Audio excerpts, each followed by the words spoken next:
Oi, boa tarde, galera. Eu vou colocar aqui embaixo o tema. Vamos ver como é que faz isso, né? Como é que coloca o tema aqui da...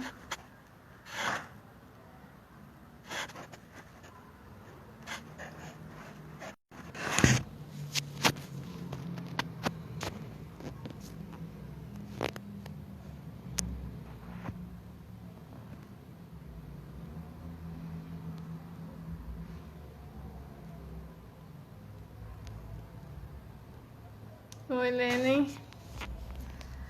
Vou aceitar você aqui. Ai, meu Deus.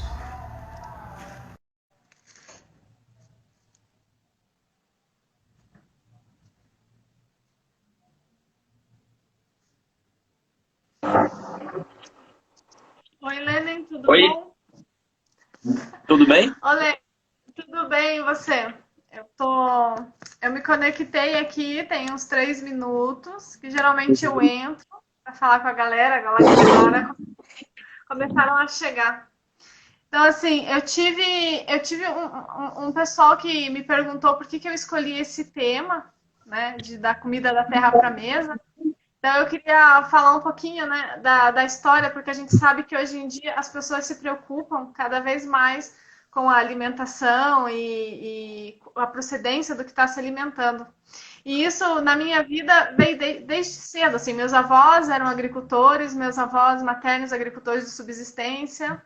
A minha avó tinha horta, era do lado da casa, né? Ela me criou até os 4 anos de idade. Então, esse movimento de ir na horta, colher, levar para a mesa, processar e comer tudo fresco, sempre fez Uhum. parte da minha vida. A gente sabe que não faz parte da vida de muitas pessoas, mas por que eu escolhi falar com os chefes? Porque os chefes estão nesse meio e a gente sabe que restaurantes, muitos cozinheiros se preocupam hoje em fornecer uma comida de qualidade, vou chamar uma comida que conta história para os clientes, da mesma forma que se preocupa com o outro lado da cadeia, que é o produtor, que está lá produzindo esse alimento, né, esses animais de forma saudável, de forma respeitosa. Então, eu queria que você se apresentasse para a gente e contasse um pouquinho, né, da sua história, assim, como é que foi que você começou, como é que você entrou na cozinha. Então, A eu galera sou. Pode falar, cara. Conforme se o áudio não ficar bom, se travar o vídeo, vocês vão avisando a gente aí como é que tá o andamento. Então tá bom. Bom, eu sou o Lenin, eu sou cozinheiro, já tem quase 15 anos, profissionalmente, né? Eu já tô no projeto do Nômade há 5 anos, que a gente já tá com a casa aberta, já são 6 anos desde a implantação. E minha trajetória começou aqui em Curitiba ao acaso, na verdade. Eu vim do interior, sou natural de Jataizinho, no norte do Paraná. Eu fazia faculdade de turismo em Londrina, em 2004, 2005, e aí eu decidi vir para Curitiba para tentar alguma coisa melhor. E acabei tomando gosto pela cozinha quando me deparei pela primeira vez numa cozinha de fast food, né, na verdade. Foi, na verdade, super ao acaso que eu precisava de um emprego e acabei entrando, né? E lá eu consegui encontrar um caminho. Depois fui para outras cozinhas, acabei fazendo faculdade de gastronomia depois também, acabei trancando turismo, né? Então, essa é um pouquinho da minha jornada. Mas esse contato com a terra, eu tenho muita felicidade de ter crescido numa cidade pequena também. Então, meus avós tinham chácara, então a gente tinha muito esse contato direto com a natureza, né? Daí que vem essa inspiração um pouco. É, porque, assim, a gente. Quando eu comecei a primeira live que eu falei com o Gabriel da Herrera, era o Dia, né, Nacional da Conservação do Solo, então a gente entrou falando sobre a compostagem, porque a gente tem os dois pontos da cadeia que a gente fala, o produtor e o consumidor.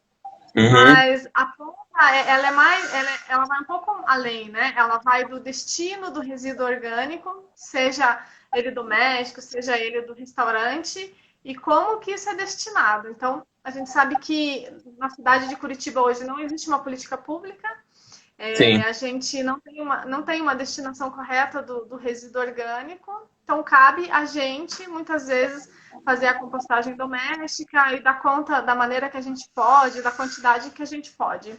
A gente sabe que alguns restaurantes se preocupam muito com essa destinação, mas por não ter também um apoio, né, governamental, acaba que não consegue destinar. E aí a gente entra no quesito de aproveitar o alimento ao máximo para diminuir o desperdício. Como é que vocês trabalham isso aí dentro do Noma? Bom, a gente tenta aproveitar, que nem se disse, ao máximo todos os alimentos, né? Mas o volume que a gente atende de pessoas gera realmente muito resíduo, não tem como fugir. Então a gente acaba investindo muito no destino do lixo, na verdade, né? Hoje a gente tem 3 lixos dentro da cozinha: o lixo reciclado, que é um lixo limpo. A gente tem um lixo residual que a gente muitas vezes não consegue lavar, sabe? É muito corrido. Se eu for lavar, vou ser bem sincero, eu não consigo lavar 100% das embalagens plásticas, por exemplo, no meio de um serviço. Então, esse é o lixo do lixão, que daí ele não serve nem para composto, nem para reciclagem. É o menor lixo que eu tenho hoje, né? E a gente tem um projeto de compostagem também, que é o Compostar, você deve conhecer. Então, basicamente, a gente paga 3 empresas para fazerem coleta de lixo para a gente. Ainda bem que a gente tem fluxo, a gente tem movimento, né? Então a gente tem essa possibilidade, mas eu imagino que muitos restaurantes pequenos, muito pequenininhos, não tenham essa possibilidade. Então a gente tenta gerenciar da melhor forma possível, assim. Porque quando a gente fala de destinar o lixo de forma correta, quando a gente não tem, né, esse apoio que era necessário ter, as pessoas precisam fazer a sua parte e a gente tem as empresas que fazem isso, e é por isso que é tão importante a pessoa que vai consumir esse alimento nesse certo estabelecimento entender tudo isso. Vocês contam para o cliente de vocês como que é a relação de vocês com os fornecedores, como que vocês Sim. fazem a destinação do lixo? Os clientes perguntam, eles têm essa curiosidade? Olha, não são todos, mas os que têm abertura a gente está sempre comentando. A gente tenta sempre. A nossa cozinha hoje é uma cozinha que é muito embasada em produto. Então a gente precisa estar contando, informando essas pessoas que as coisas não estão aqui por acaso, sabe? Então a gente tem muito critério na escolha dos nossos pescados, dos nossos vegetais, das nossas carnes. Então, e a destinação do lixo também é uma coisa super importante. Então, sempre que possível, a gente está comunicando com o nosso cliente, com as pessoas que estão frequentando aqui o Nômade. E como é que você faz a escolha dos seus fornecedores? Olha, a gente já tem um leque de fornecedores de longa data, mas as escolhas, normalmente a escolha do fornecedor parte de mim, né, de eu que faço esse angariamento, né, do fornecedor. A gente normalmente visita nossos fornecedores, tenta fugir o máximo da indústria muito grande. Eu não sou contra a indústria, sabe? Mas eu acho que a indústria tem que melhorar. Eu acho que esse que é o grande aspecto, sabe? Um produto. E não é só. A gente não tem que comprar só do pequenininho, porque o pequenininho tem que crescer também, sabe? Eu escutei isso da boca de um grande chefe, que é o Rodrigo Oliveira, e ele dizia: não é só o pequenininho que é bom, sabe? O pequenininho é bom, tal, tem que ter apoio e tudo, mas ele pode crescer também, pode crescer e se tornar um bom fornecedor. A gente tem alguns exemplos no mercado nacional que cresceram e são bons fornecedores. Então a gente vai estar sempre fazendo essa pesquisa, avaliando como é o procedimento desses fornecedores, como eles manipulam, se as pessoas que trabalham lá dentro são felizes. Eu acho que isso é super importante, né? Claro. E muitas vezes tem que ter esse bom senso, sabe? Porque eu já vi pequenos produtores que produzem fumo, por exemplo, para a indústria, mas produtores orgânicos que só o orgânico não sustenta a propriedade. Então ele acaba tendo que fazer um mix de produtos dentro da propriedade para se sustentar. Então muitas vezes ele planta orgânico, mas cria porco em granja, sabe? É um pouco contraditório, mas é importante ter essa saúde financeira dentro das propriedades também, né? E aos poucos ir construindo alguma coisa mais legal. Você falou uma coisa bem bacana, assim, que é não ter extremismo, né? Porque, na verdade, quando a gente fala ou isso é correto ou aquilo é correto, a gente acaba indo para um extremismo que não, geralmente não se adequa no que a gente, na realidade que a gente vive, assim. Então, Uhum.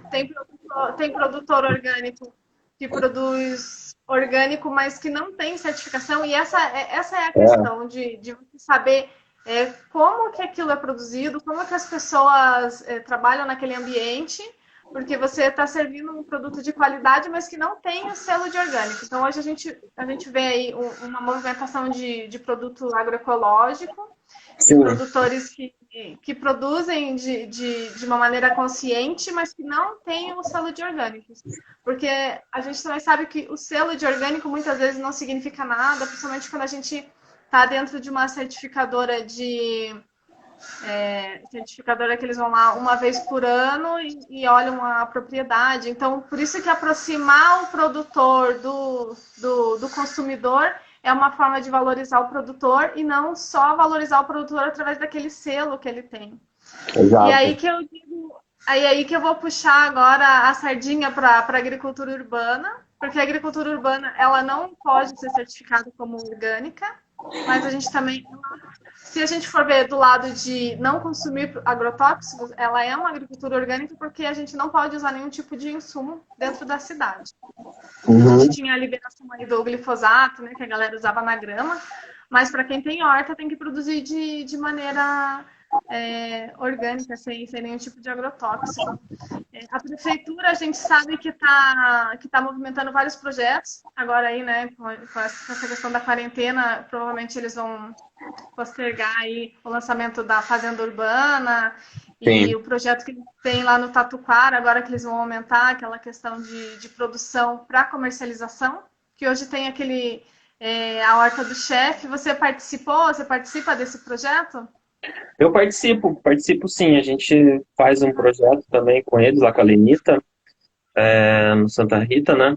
E é um projeto muito legal, mas é que nem você falou, eu particularmente acredito, é muito legal as famílias comerem bem, tem uma atividade para fazer, mas eu já vi modelos em outros países que gera renda. Eu acredito mais num modelo que gerasse renda para as pessoas do que Sim. só elas, porque perde a motivação, eu acredito, sabe? Até porque seria uma forma de empregar essas pessoas de uma maneira inteligente, né? Com certeza a geração de renda é aquela questão de dignificar o trabalho dele, né? Exato. Você viu modelos em outros países? Você pode dividir um pouquinho com a gente essa experiência? Na verdade, eu pesquisei, na verdade, eu não vi pessoalmente, mas na África do Sul tem alguns lugares que tem alguns centros, hortas urbanas, em comunidades mais simples, que tem centros de distribuição. Então, um modelo que funcionaria super bem aqui. Você, imagina, é uma ação social, que você cobraria R$ 100 por mês e uma vez por semana entrega uma cesta, sabe? Eu acho que se você tivesse alguns sócios nesse modelo, abrir para um clube de compras mesmo, né? Eu acho que seria super Uhum. bacana. Até porque o produto o orgânico, o agroflorestal, a gente sofre muito dentro dos restaurantes, muitas vezes, por conta de logística. Porque, pô, imagina um restaurante como o nosso, que fica aberto o tempo inteiro, a gente abre café da manhã, almoço, jantar. Para a gente dispor 2, 3 vezes por semana para ir comprar tal, é muito difícil, sabe? Toma muito tempo nosso. E eu noto que muitas vezes o grande impasse para os restaurantes comprarem mais desse tipo de material é o fator logístico, porque é uma carência realmente. Você acha se o produtor entregasse, facilitaria para vocês? Muito, muito, não tem dúvida.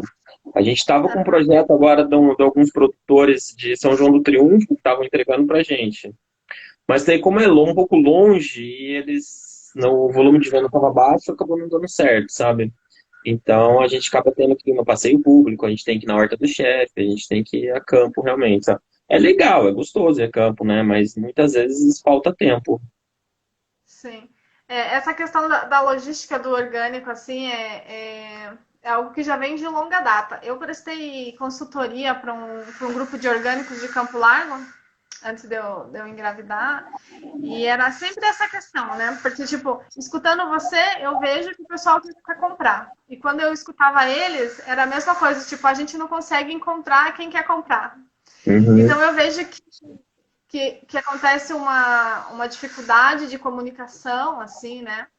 uhum. E eu também escuto do produtor que ele fala, mas a gente gosta de produzir, a gente não é comercial. E aí tem os produtores que colhem e fazem feira, e aí falam, para a gente é puxado colher e organizar e fazer feira e cuidar. Então é uma cadeia que precisa de organização. Já é Sim, visto que eles não conseguem se organizar sozinhos, assim, por sim. mais que eles trabalhem em grupos.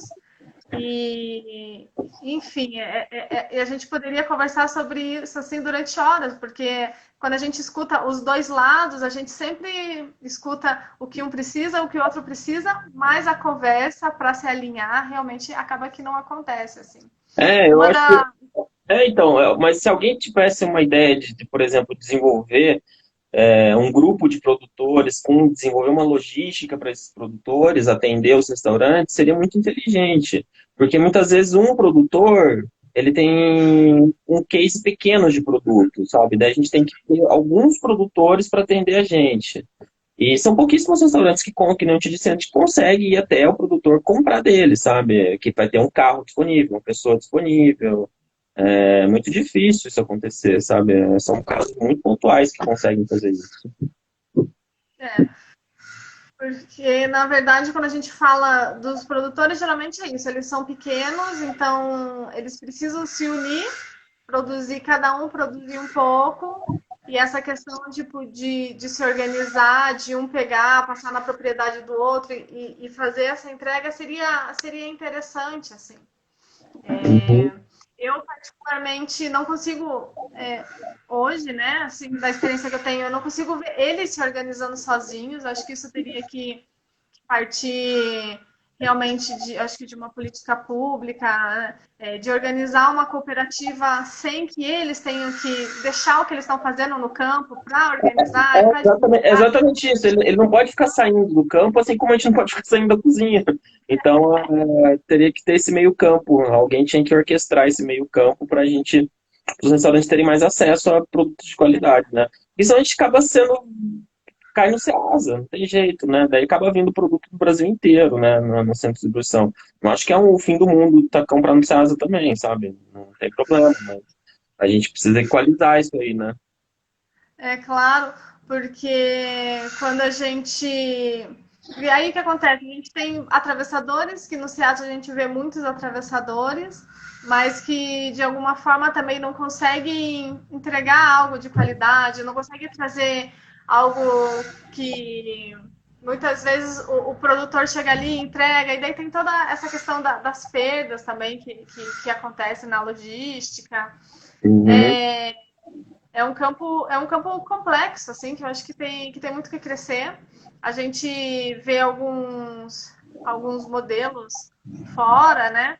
Ou, por exemplo, o pessoal na Califórnia hoje que consegue produzir e vou falar, por exemplo, eles produzem em aquaponia. No Brasil, a aquaponia não é orgânica, uhum, ainda está caminhando muito, muito lento, assim, mas é uma forma de você conseguir aumentar a quantidade de produção sem usar insumos, na verdade, porque acaba sendo orgânico. Mas aí tem aquela questão, quando a gente vai para o extremismo, que tipo, porque a ração do peixe não é orgânica e tal, e que acaba que as pessoas não têm o investimento necessário, mas que é uma forma que você poderia produzir, ganhar produtividade, ao mesmo tempo estar produzindo peixe, uma carne, né, de uhum, qualidade, que você consegue rastrear. E lá eu vejo que eles produzem, e eles têm tecnologia desenvolvida para isso, e que aqui a gente, além de não ter o incentivo, as pessoas acabam, né, que continuam fazendo o que elas conseguem fazer. Então, a gente tem estudos aí que até 2050, 70% da população vai estar nos grandes centros urbanos. E se hoje a logística já é difícil de trazer a comida até aqui, imagina daqui quando a grande maioria estiver aqui. Então, eu uhum. acho que é isso. é esse o pensamento que fica, assim, por isso que a gente fala da importância da agricultura urbana e das hortas urbanas, porque eles falam que a parte de vegetais provavelmente vai ficar na cidade e o produtor rural vai ficar com essa produção de animais, porque aí vai precisar de espaço. É. Não, e você vê Então, como pequenos espaços podem ser altamente produtivos. Eu vejo os exemplos das hortas urbanas, é muito produtivo. Eles não dão conta de comer tudo aquilo muitas vezes, sabe? Por isso que tinha que ter uma logística de distribuição, gerar renda para essas pessoas, porque a gente eu ouço muitas vezes alguns governantes falarem que tem que aumentar a produção de alimento. Eu acho que tem que controlar o desperdício de alimento. Eu vejo desperdício em todas as pontas. Eu vejo desperdício nas produções. Você vai numa fazenda, meu, tem desperdício. Muito. Você vai no Ceasa, meu, é bizarro o tanto de desperdício que tem. Aí você vê no transporte, tem desperdício. Nos restaurantes, tem desperdício. Volta a comida da mesa, vai pro lixo. Então, eu acho que o que tem que se cuidar não é essa. Não vejo uma preocupação de ter que aumentar a produção de alimentos a qualquer custo. Tem que ter um controle sobre a produção de alimentos, né? Esse que é o grande ponto que a gente tem que discutir. é, dar destino correto para tudo que é produzido e quando chega para as pessoas também saberem usar esse alimento de forma correta e diminuir o desperdício da comida, porque quando você utiliza a comida no todo e você também não vai desperdiçar, não vai para o lixo, e aí a gente começa do ciclo novamente, né? Da destinação, assim. Eu acho que eu gosto de ver iniciativas onde as pessoas buscam uma alimentação, onde o estabelecimento tem essa preocupação, porque a gente sabe que tem muita coisa para ser feito ainda, mas é preciso começar de alguma forma. Sim. E eu acho legal, por exemplo, quando a gente fala de ovo, né? Por exemplo, a política de agricultura urbana de Curitiba não permitiu a produção de animais na cidade, mas a gente sabe que muita gente vem de anos por aí produzindo galinha, e a galinha, se ela fosse colocada dentro da horta urbana, seria mais uma forma da pessoa ter renda, seria mais uma forma de nutrição para as pessoas que estão lá produzindo, e conseguiria fechar esse ciclo do resíduo, de produzir, né, o próprio adubo, assim. A gente fala hoje, quem produz galinha é feliz, porque a gente sabe que a forma com que os animais são produzidos em escala, né, em andares, assim, é uma forma muito sem respeito e aí envolve várias outras coisas. Mas quando a pessoa consegue criar a galinha solta, ela consegue dar um produto de qualidade e não necessariamente precisa aumentar o valor. Mas, assim, quando você, né, trabalha com o produtor, você vê isso. Mas aí aquele produto começa a passar e chega para a pessoa um valor super inviável e a pessoa que estava lá atrás acaba não recebendo aquele valor por aquele produto que está chegando, assim. Você acha que essa questão de superfaturar alguns produtos que são saudáveis, que a gente vê no mercado lá, que é um slogan, né? Ovo de galinha feliz, mas num preço absurdo, assim. Vocês conseguem, quando vocês fazem esse contato direto com o produtor, vocês conseguem perceber essa diferença de preço, assim? Sim, bastante. Não, se você for na gôndola de um supermercado boutique, assim, e pegar o produto orgânico, é inviável. Quando eu preciso ir ao supermercado, eu acho um absurdo. Você vai pagar numa bandeja, eu já vi bandeja de tomate de 400 gramas por R$ 10. Eu falei, imagina se o produtor recebesse metade disso, né? Então, é complicado. Mas a gente tem, assim, o contato direto com ovos, principalmente, né? A gente consome bastante, então a gente tem contato direto com o produtor. Ele é mais caro do que um ovo branco de granja, obviamente, mas até porque tem que ser mesmo, né? Porque eu acho que a gente tem que bater até o movimento de carne, né? Um pouco da revolta das pessoas não quererem comer carne, o veganismo, o vegetarianismo. Isso se dá devidamente aos maus tratos, como a indústria tem acontecido nos últimos 70 anos aí, né? No período pós-guerra. Então a gente tem que retroceder nesse aspecto, né? para poder evoluir. Não sei se está sendo contraditório da minha parte, mas eu acho que é mais ou menos isso. A gente tem que voltar lá atrás, enxergar como era feito, para tentar achar um caminho mais decente para o consumo de carne, de ovos. Não sou a favor, não tenho nada contra o movimento vegano, nada, mas eu não sou adepto. Eu acho que a gente tem que ter equilíbrio na alimentação, desde que a gente tenha um bom gado, com pastagem adequada, alimentação adequada, tempo de abate adequado, galinha, a mesma coisa. Então, é uma coisa que dá para se discutir muito também, né? É.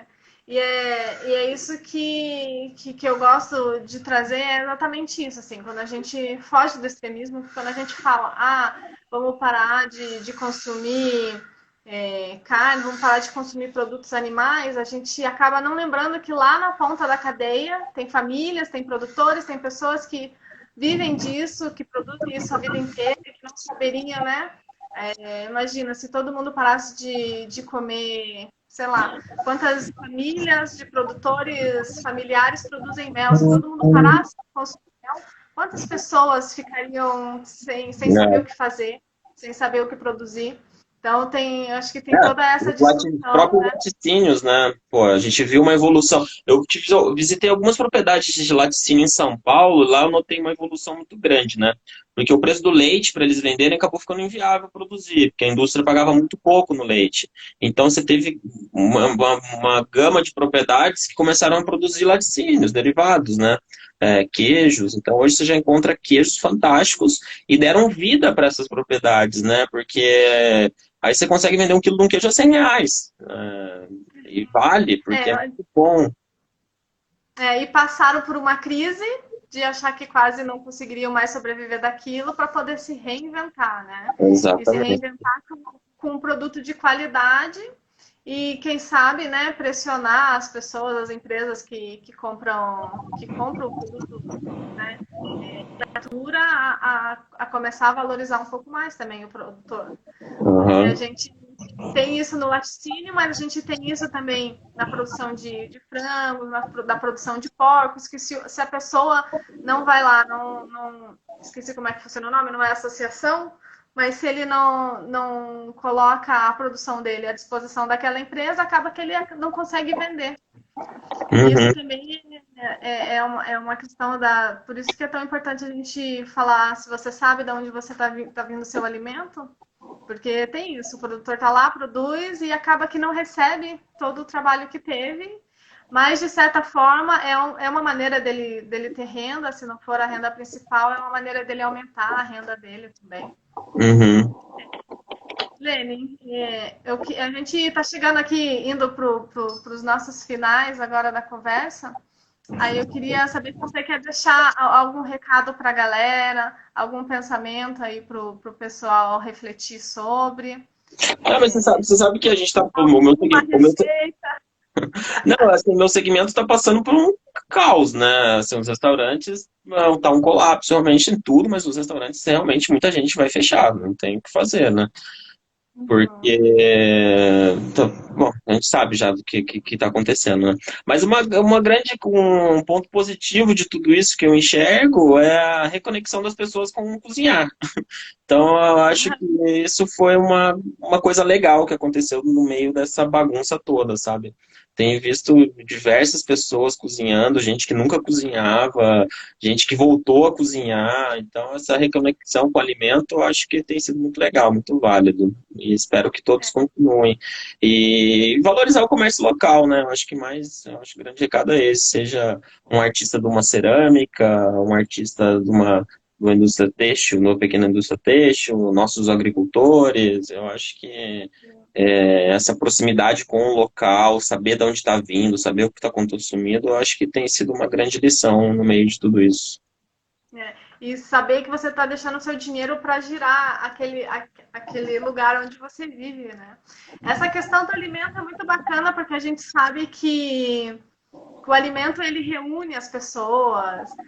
Geralmente nas casas, os lugares onde as pessoas estão reunidas conversando é na cozinha, é onde rola ali aquele bate-papo.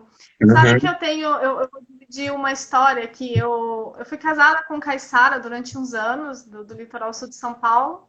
E eles têm uma briga por território lá, né? Porque eles tiveram que sair da estação ecológica. E os avós do meu ex ainda moram dentro da estação ecológica, e são produtores, produzem mandioca para farinha. E o que Uhum. é bem legal é que, assim, quando chega a época de festividades, então eles têm uma associação e toda uma luta para manter essa cultura. E aí, quando chega, por exemplo, Carnaval, Páscoa, as pessoas se reúnem na casa do avô dele e a cozinha de fogão a lenha, aquele fogão a lenha de tijolo que você vai colocando um pedaço de madeira inteiro, assim, sem Uhum. forro, sem nada, ela não tem chaminé. E aquela cozinha é a maior. A quantidade de alegria que tem ali naquele lugar. Então as pessoas vão chegando, você vai contando, assim, eu vou montando uma barraca no quintal, cerca de 30, 40, 50 barracas, e todo mundo traz, e assim, todo mundo traz um pouco de comida, daí não tem geladeira, não tem luz elétrica, então a galera traz linguiça, traz carne, aquilo tudo vai para cima do fogão a lenha, e o fogão a lenha não para. Então são 5 dias de festa, aqueles bule de café de 5 litros, assim. E a dona Nancy, que é a tiazinha, que é a vozinha, sempre lá, né? Comandando tudo.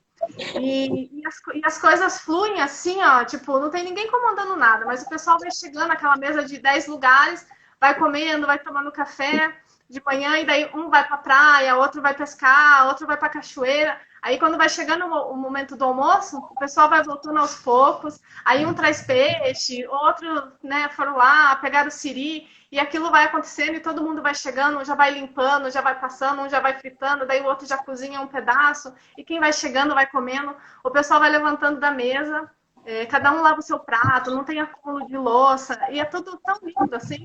Daqui a pouco alguém chega e fala: olha, achei um cacho de banana, colheu o cacho de banana, pendura lá, e é tudo tão compartilhado, é tudo tão legal, e aquela cozinha minúscula, assim, é super simples, que é Aham. onde a grandiosidade. Daí quando você participa daquilo, você fala: cara, não tem como eu não apoiar o movimento deles, não tem como deixar uma cultura dessa morrer, porque, tipo, tudo muito simples, a comida é tudo muito simples, é tipo, o que que vai fazer de salada? Corre ali, colhe um negócio, colhe um tempero, tudo na hora, tudo fresco, é tudo muito lindo, assim. E é uma coisa que na cidade a gente perde, eu achei que no sítio também funciona muito assim. E aí você falando que esse momento de ficar dentro de casa trouxe as pessoas para a cozinha, e eu vejo a cozinha dessa forma, assim, a forma de reunir as pessoas, de trazer alegria, é muito, muito bacana. É muito legal Tem mesmo. alguém falando aqui, ó. Alguém pediu uma receita, Lenin, tipo, ó, receita. E aí a Guta Lemos falou: sou um desastre na cozinha, quero mesmo ir no Nômade. Mas vocês estão trabalhando com entrega, né? Sim, a gente começou o delivery, retomou o delivery agora na sexta-feira, então tá funcionando de terça a domingo, Então, agora já pode matar a saudade, Guta. né? Um pouquinho, a gente se reconectar um pouco com as pessoas, né? Mas eu tava com saudade já de estar aqui dentro. Ô, Lenin, eu vou agradecer novamente você ter aceitado o convite para a gente fazer esse bate-papo. Quero Legal. agradecer a galera aí que participou com a gente. E é isso, né? A gente continua e esperamos que as coisas, que essa crise ajude a gente a resolver boa parte aí dos problemas, principalmente de alimentação que a gente tem. Isso aí. Então tá bom, obrigado, Paty. Obrigada, um beijo, Lene. Beijão, Até. tchau, tchau. Um beijo, galera, para vocês. Muito obrigada por terem participado aqui com a gente. Amanhã eu vou estar falando com o Gladson, ele faz parte da rede de Slow Food e vai estar trazendo para a gente também um pouco da experiência dele sobre essa questão de comida que conta história. Um beijo para vocês e até amanhã.